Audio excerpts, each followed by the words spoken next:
What's up, everybody? Hello, Profitable Stylists. We're coming at you once again. Eddie Ohanian. I don't even know my name anymore. Bernard Ori. What's up, Bernard? Today, we're going to be going over how to become the go-to stylist in your area. This is something that's been requested by all of you a lot. We are paying attention to the comments. We do listen. So always hit us up with those requests, and we start creating more content like that for you. So, Bernard, how do you become the go-to stylist in your area? Like you? Like me? No, not like me. I'm not the go-to. Oh, yeah. No, remember, you're the popular one, right? I'm the smart one. We're trying to be like you. So I have a sick child at home today, so I'm doing this at home in a room that is a spare bedroom, and I'm thinking, wow, I sound real echoey in here. Have a sick child, or it sounds really good. I don't know. So I'm so curious. I'd like to hear in the comments if this sound is better or worse, because I've never done it in this room before, and I feel like I'm so loud, so much going on. But I did become the go-to stylist in my area, and it was not on purpose at first. And now at 52 or something like that years old. Yep, I am old, 52 years old.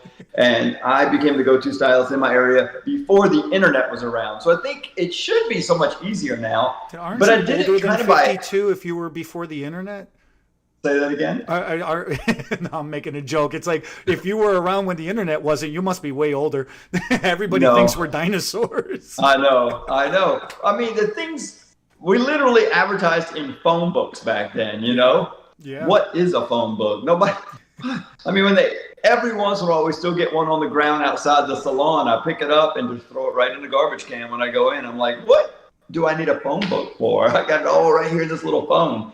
So at first we talked about this, and I remember going through a few different phases. And one was focusing on hair extensions. And as I got better at extensions, I thought, let me let everybody know. And so I did something that was kind of, I don't know, looking back, it was probably just stupid, but also brave. And a lot of things can be called brave or stupid or just ignorant.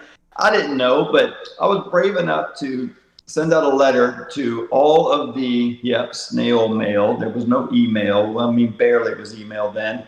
But I sent out an email to all the salons and beauty schools. I hate that term now, but hair schools in the area, and let them know I'm doing extensions. Now, at the time, not a lot of people did hair extensions. So I said, send your hair extension clients to me. I'll make sure they come back to you for their color, their highlights. I'm not trying to steal your client. I just don't know if you want to get into this long, tedious, very expensive service. And most of them did not at the time. So that's kind of where it started for me. Now, at first, I did artificial nails. I did spray tanning. I did relaxers. I mean, I just perms, color, highlight. I even did spray. I mean, did I say spray tanning? I had a tanning bed in the salon also. And so at first, I just did everything. And some people think that to be the go-to stylist, you need to be all things to all people.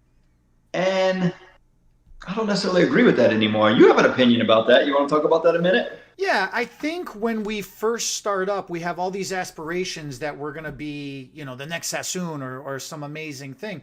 And it's great to have those aspirations, those expectations of yourself, because it just keeps you motivated to do awesome, to be awesome, right?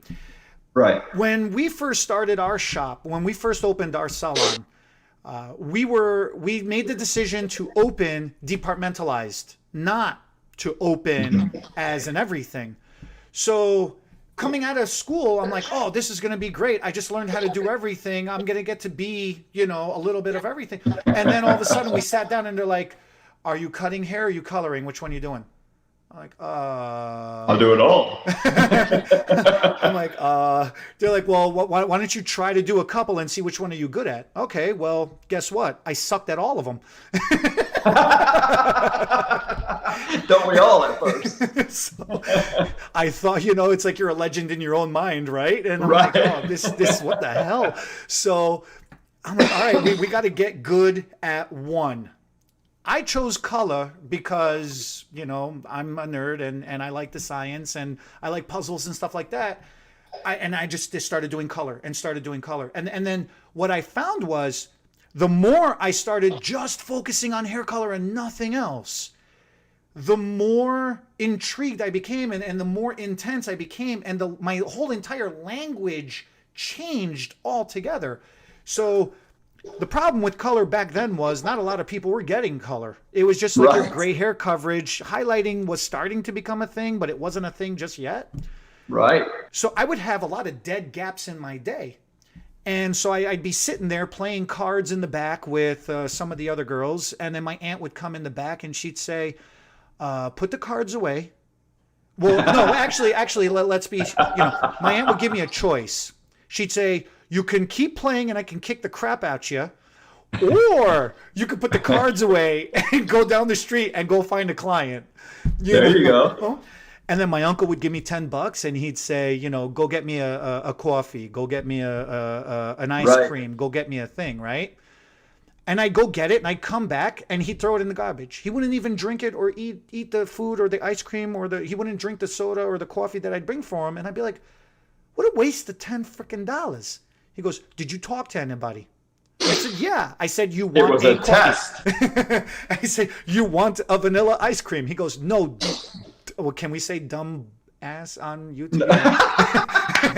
He'd say, go back there and go get me another one and go talk to the person when you order it. And their butt better be in your chair.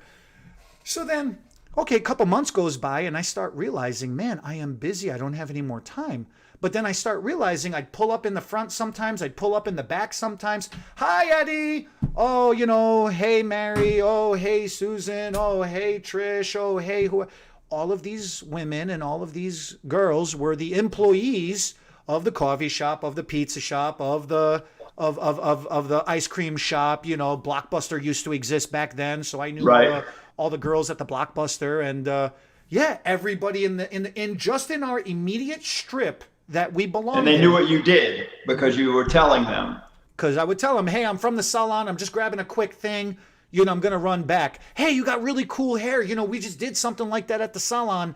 Hey, if you ever need any help or if you ever want to try something different, come on over, And then with the guys didn't care much about any of that stuff back then. So I'd always say, hey, if you ever want to do something nuts.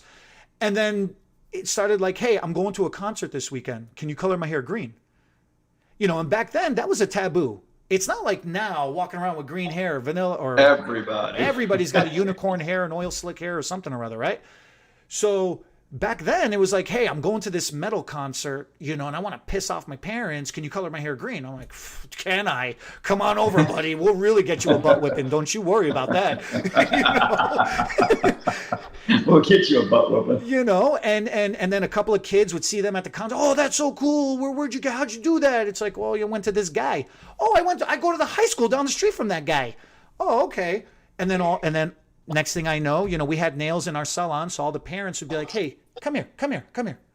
Do you know my son's name is so-and-so? Hey, my daughter's name is so-and-so. You made her look like a freak, and we had to go to dinner, or we had to go to church the next day, or, we had to do this event the next day. You embarrassed our family. I'm like, that's awesome. I'm glad I did such a great job. Thank you so much. They're like, no. Stupid. It's not translating. Like, we're mad at you. I'm like, I did such a great job that you noticed, and I really appreciate it. Thank you. My name is Eddie Ohanian. Make sure you spell it right. And you can pay me to fix it now. Yeah, also. right. Twice. So I think where you're going with that is, at first I was saying, and it's okay if you want to be all things to all people, but I think new stylists kind of have to do everything, learn everything, try everything, like you, cut and color, to see what it is you like, what you want to focus on. For me, it was more hair extensions, but I think you brought up an even better point, because my first points were going to be either do everything or focus. And eventually, I think you do need to focus. But then even after you focus, I think you brought up the better point that it doesn't matter if you focus and get really good at something. It doesn't matter if you're really good or really bad. If nobody knows, then you're not doing any clients. I put pencil to paper one time and I started figuring it out, especially when I was helping other stylists figure out how to build a clientele. And they said, it takes forever. How long does it take? What do I do? And I said, well, you ever think about how many clients you actually need total? And they're like, no. I said, well, you know what? First time I taught this, I said, you know what? I never really thought about it either. But just the other day, I started writing it down, and I thought, okay, we have to take some liberties, do some averages, round up, round down, and let's just say each client takes about an hour. I know men's haircuts go faster, women's haircuts with color take longer. But I would be happy in the beginning if I was doing one client per hour. That's a good number to kind of start with. Of course, I could grow from there, but if I'm working 40 hours a week, that's 40 clients in a week. How often should they come back? I mean, in a perfect world, I'd like them to come back every 4 weeks.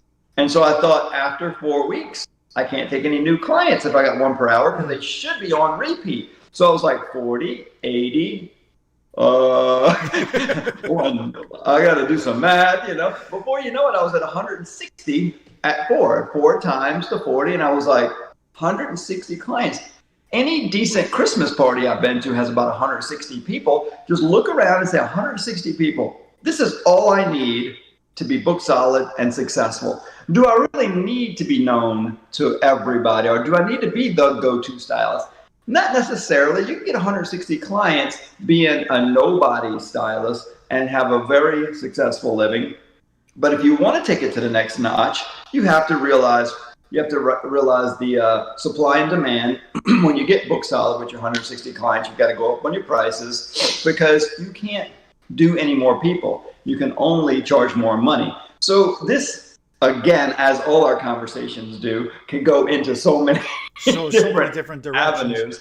How to raise prices, how to charge more, how many clients can you have? But I think starting off with what you just said, I didn't learn until later on. I slowly built a clientele, didn't understand why or how it happened, slowly started to focus on hair replacement, hair extensions.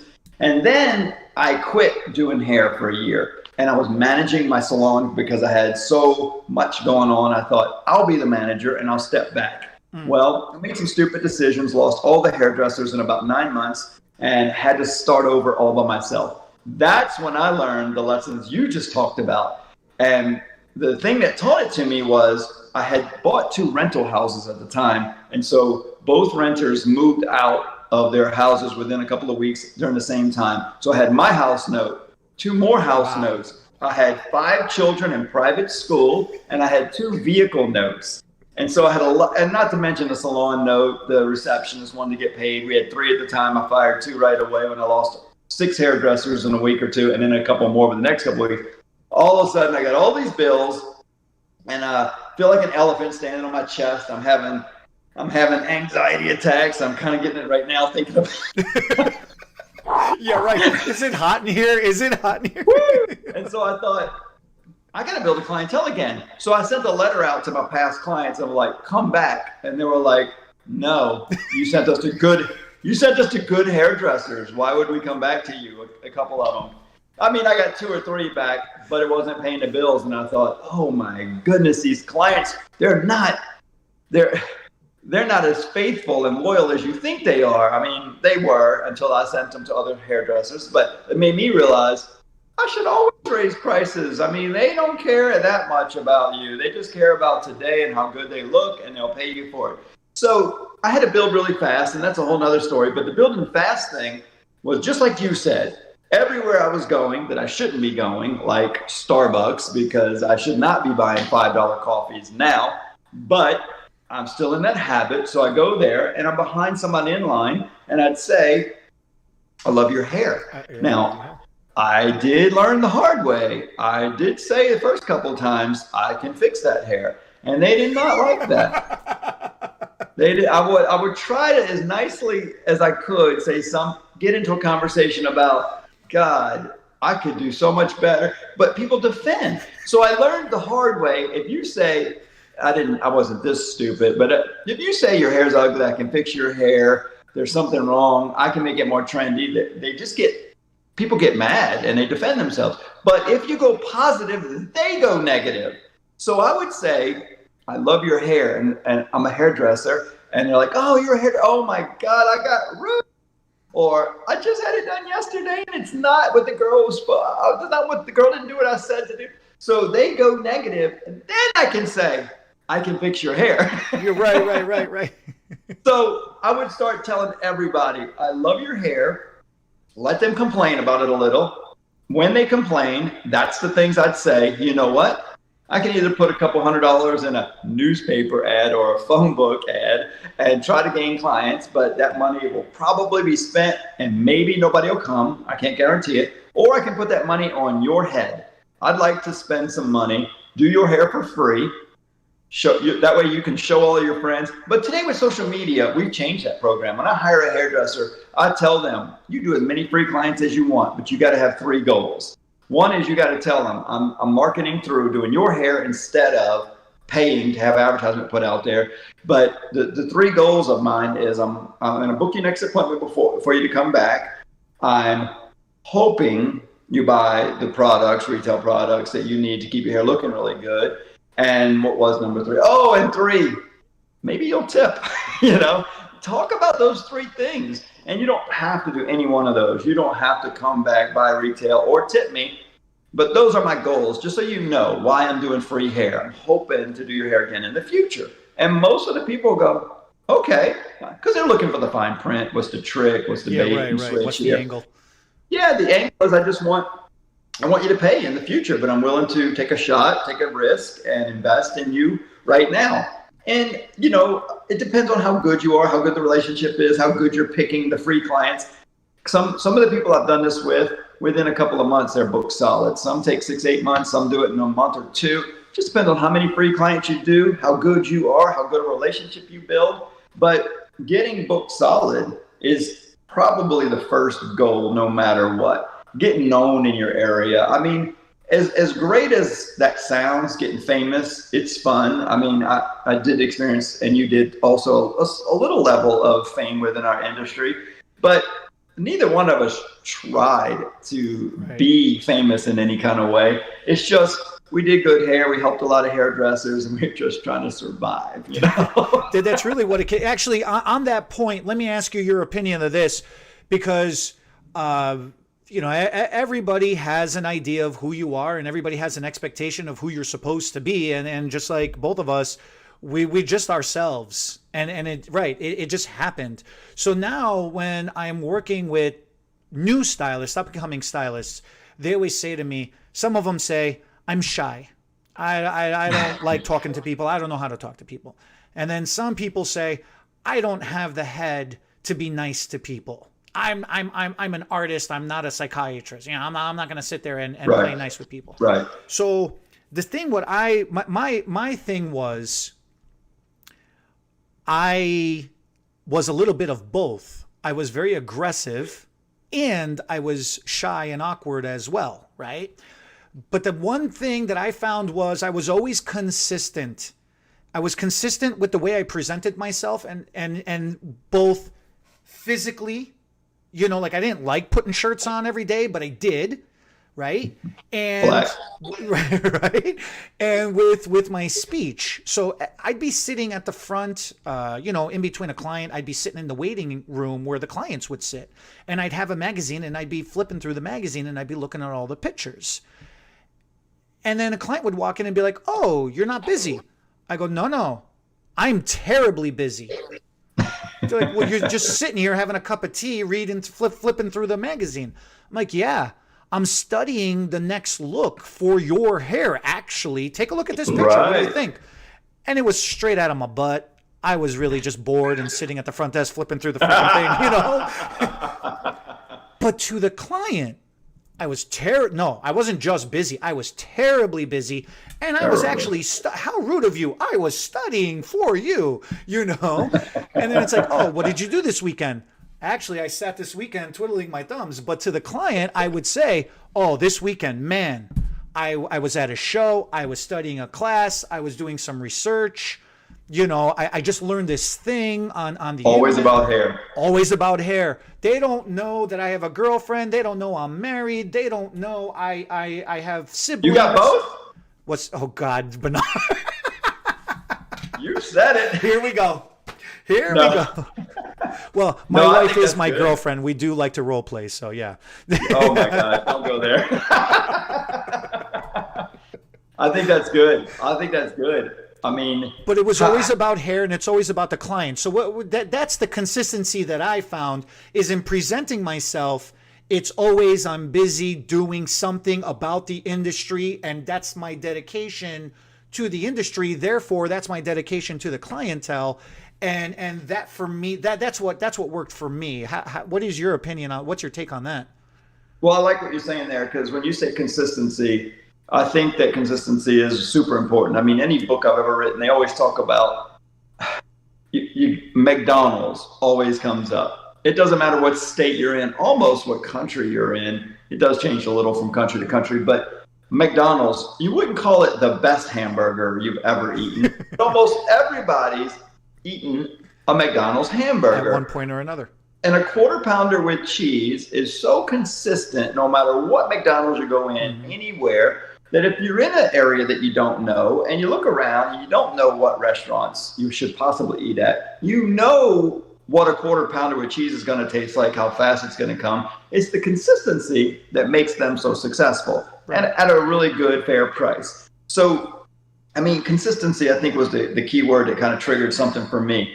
And the consistency that I did and I felt like made me successful, because I think that's one of my traits also, is consistency in the quality that I did for clients. I was never the best hairdresser. I wasn't knocking it out the park with the best cuts or the best color in the beginning stages when I got real busy. Now, I got really good at some things later. But the thing that really sticks out to me is I made a couple of decisions. I was not going to do hair at home or at anybody else's house. I was going to do it in the salon. Now, I would do it free. I didn't mind doing free. I didn't mind doing mom, dad, the family members. Not that I think everybody should do the whole family for free, because they sure in the heck don't fix my computer for free or come do their job for free at my house.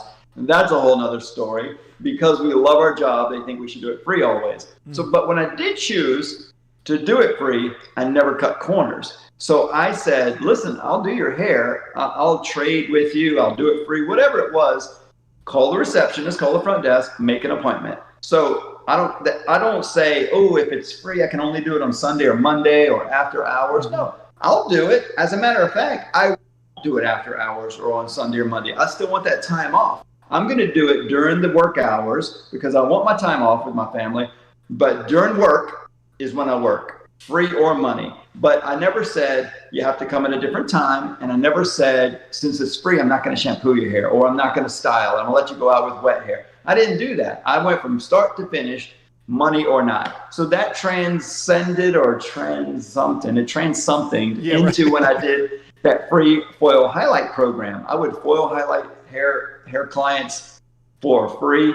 And I would do it from start to finish, whether they wanted to or not. I didn't think of it as like, oh, it's a lesser service as far as money, so I'm going to give them lesser. No, I always did everything I could. And that's what I think turned into lots of money in the future. And people appreciate it. They sent their family members in. If I did somebody free, they would send their daughter, their mom, their husband. They would send everybody in for free. So that's my take on the consistency thing. So then the last bit is always the pricing. And this was something that I learned. Luckily, I learned this very early on. It was actually an argument with my mother. My mother, I come home the one day and I'm sitting there and I'm rubbing my head and I'm all stressed out. And she goes, "What's the matter, you?" I says, "Well, I'm just not booking up. I'm just not making my goals." She goes, "What are you doing?" I said, back then, and I say back then, everybody in my area was charging 35 to 45 for a highlight. I was charging 70. So everybody was getting, clients all day long. In one day, I would only have one or two. And so I was clearing, $140, $210 a day, because I would only ever have 2 or 3 clients a day. Right. But I only ever had 2 or 3 clients a day. Like, it sucked. So I was sitting there stressing out. So my mom says, "Maybe you need to raise your prices more. Maybe you're not expensive enough." What are you talking about? I'm already twice the price of everybody else. Like, are you mad, woman? She goes, well, then maybe it's not worth it. Maybe you're not worth $70. Maybe you're a ripoff. I go, damn it, I'm no ripoff. I'm freaking awesome at what I do. I should at least be charging this much. She goes, okay, now that you're comfortable with what you are and who you are, go out there and make everybody else feel comfortable instead of sitting there rubbing your head like you're the thinker. You know, what's that famous statue? You know, the thinker, right? Yeah. She goes, yeah. You're no thinker. Just go to work. you know, my mother in her infinite wisdom. You know, you're not a genius, but you're a hard worker. So at least you got one thing going for you.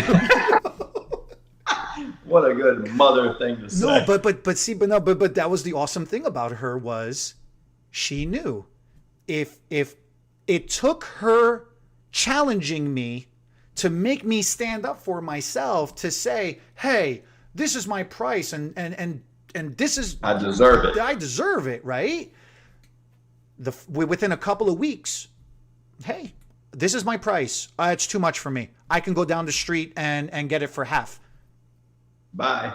Here is my card. And I was a jerk about it back then because I was young and I had to stick up my butt. But I would literally say, here's my business card.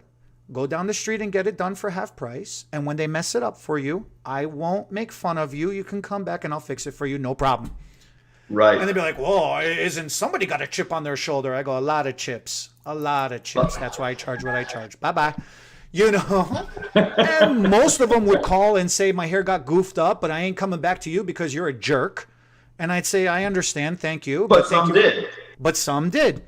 And I was never rude about it. I'd sit them down and I'd say, okay, this was our consultation. This is what happened to you when you went to the other place. Revisiting our consultation, this is what we're going to have to adjust to get you fixed up, and we'll get you back on track. No problem, you know? So I never had an issue with being expensive, but I kind of became known as being the expensive guy in the area. And it brought in a certain clientele with a certain level of expectations. And the clients just started treating me different after a while. In a good way, you know, in a good way. So when I was doing hair extensions, something similar happened to me. They only had the weft extensions at the time. So I was sewing in hair extensions, wefts, and at the time I was sewing a full head in. God, I think they were a lot less expensive back then. And I think it was $300 or $400 for a full head. It would take me about 3 or 4 hours, but that was about $100 an hour. Really good money back then. But I just didn't like it. I didn't like the sewing. I didn't like tying them in. They were a little tight on the head back then. Clients were complaining about headaches. And I remember going home telling my wife, I think I'm going to quit doing extensions. I'm only doing one a week, maybe one every other week. But so it's not filling up my time. It takes half a day when I do it. It's not a good experience. And she said, what if you just went up on your price? Maybe people will quit coming. I said, that's a good idea. So I doubled it. And I remember it was either $600 or $800. Maybe it was $6 at first, and I soon went up to $8. I went up to $600. I started doing 2 a week. When I went up on the price, it was just, and I was pretty good at it, but the weird perception was that I must be really good to charge this price. Right. So they would tell more friends. I started getting more cocky and arrogant with the consultation. I'd say, listen, extensions are painful. You're going to have to take aspirin or something. It's going to hurt your head. I mean, it is what all the celebrities are doing right now. They will stay in for 3 months. I'm really good at making them stay in. Maybe that's why they hurt so bad. But there's not a lot of good experiences to doing this other than you have thick, beautiful hair. If you still want to do it, just let me know. Yeah, I want to do it. And I was literally trying not to do extensions. and I was underselling it, overpricing it. I got to the point where I got really good then because I was doing so much more of it. And if I did a hair extension client for $600 or $800 in a day, I would just not work the other half the day. I remember I was working for somebody else at the time, and I'd say, Marty, if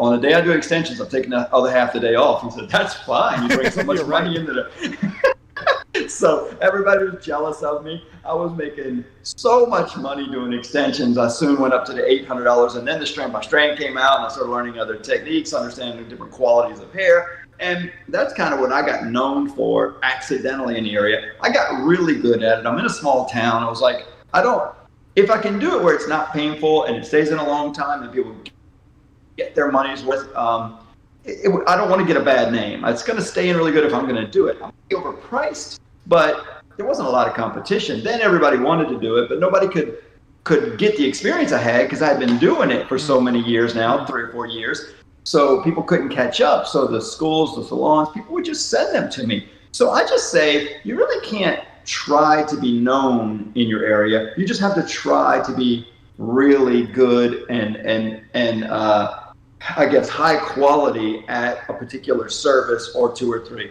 To me, I think eventually you have to figure out how to focus, narrow in on 1 or 2 or 3 good things, do them really good, get your really loyal following, those 60, 80, because when you're doing color and highlights, you don't need 160 clients. You need about half of that. Right. So you really only need about 80 good clients that